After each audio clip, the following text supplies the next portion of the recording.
بسم اللہ الرحمن الرحیم۔ السلام علیکم ورحمۃ اللہ وبرکاتہ۔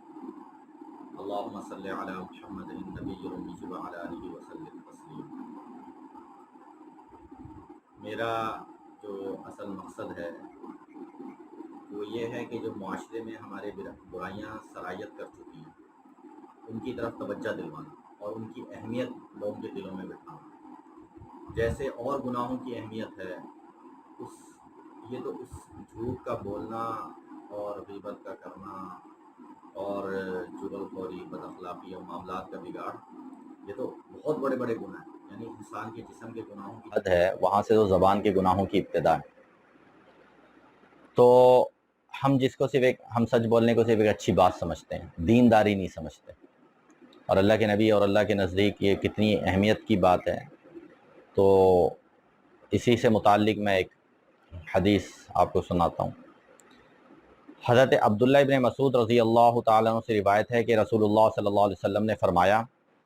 تم سچائی کو لازم پکڑ لو اور ہمیشہ سچ بولو، کیونکہ سچ بولنا انسان کو نیکی کے راستے پر ڈال دیتا ہے اور نیکی جنت تک پہنچا دیتی ہے۔ اور جب آدمی ہمیشہ سچ ہی بولتا ہے اور سچائی کو اختیار کرتا ہے تو وہ مقام صدیقیت تک پہنچ جاتا ہے اور اللہ کے یہاں صدیقین میں لکھ لیا جاتا ہے۔ اور جھوٹ سے ہمیشہ بچتے رہو، کیونکہ جھوٹ بولنے کی عادت انسان کو بدکاری کے راستے پر ڈال دیتی ہے اور بدکاری اس کو دوزخ تک پہنچا دیتی ہے۔ اور جب آدمی جھوٹ بولنے کا عادی ہو جاتا ہے اور جھوٹ کو اختیار کر لیتا ہے تو انجام یہ ہوتا ہے کہ وہ اللہ کے یہاں کاذبین میں لکھ لیا جاتا ہے۔ اب یہ کتنی سخت بات ہے، اور جیسے ہم کہتے ہیں کہ بھئی بد نظری انسان کو زنا تک پہنچاتی ہے، تو جھوٹ بھی تو انسان کو جو ہے بدکاری کی طرف لے جاتا ہے، اور جھوٹ کو ہم ایک معمولی چیز سمجھتے ہیں، ہم اس کو برا سمجھتے بھی نہیں ہیں اتنا، جس کا نقصانات ہم کتنے اٹھا رہے ہیں کہ آج مارکیٹ میں ہر جگہ جھوٹ، ہر جگہ لوگ آج اعتبار ہی نہیں کرتے دوسرے پر۔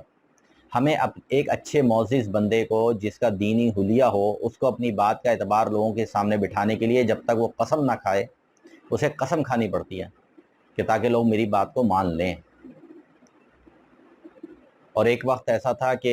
اور اللہ کے نبی صلی اللہ علیہ وسلم نے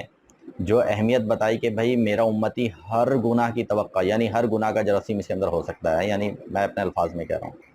لیکن جھوٹ اور دھوکہ نہیں دے سکتا، اور یہی سب ہم ہر گناہ چھوڑ سکتے ہیں، جھوٹ اور دھوکہ نہیں چھوڑ سکتے۔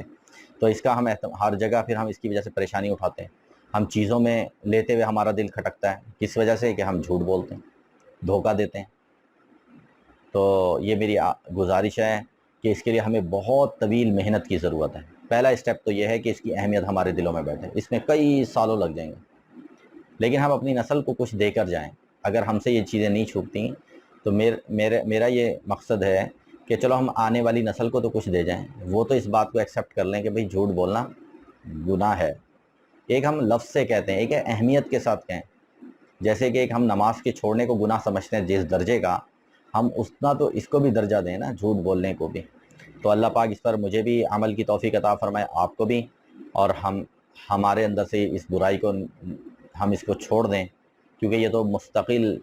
جہد ہے، محنت ہے، جس سے یہ برائی ہمارے اندر سے نکلے گی، کیونکہ یہ اصل میں لاشعوری طور پر ہمارے اندر بیٹھ چکی ہے، اور کچھ یہ جو چیزیں ہوتی ہیں یہ جو ہے نا پریکٹس سے باہر آتی ہیں، پریکٹس سے یہ عادت بنتی ہیں، اور عادت کو چھوڑنے کے لیے ہمیں بہت طویل محنت کی ضرورت ہوتی ہے۔ کوئی علم تو نہیں ہے کہ بھئی یاد کر لیا، بس دماغ میں یاد رہا، دل میں اس کا خیال رہا، بس کافی ہے۔ جیسے عقائد ہوتے ہیں، ایمانیات ہیں، ان کے لیے کوئی محنت کی ضرورت نہیں ہے اور نہ اس کی پریکٹس کی ضرورت ہے، یہ تو پریکٹیکلی چیزیں، تو پریکٹیکلی چیزیں عادت تو چھوڑنا بہت انسان کے لیے مشکل ہو جاتا ہے، تو اس سے اللہ کی مدد مانگنی چاہیے۔ اور چلو اگر ہم سے کم نہیں تو ہم اللہ کو یہ کہہ سکیں، یا اللہ ہم اپنی نسل کو ایک اچھی چیز دے کر آئے، ان سے یہ عادتیں چھڑوانے کی ہم نے کوششیں کی۔ اللہ پاک مجھے بھی عمل کی توفیق عطا فرمائے اور آپ کو بھی۔ سبحان ربک رب العزت عما یصفون وسلام علی المرسلین والحمد للہ رب العالمین۔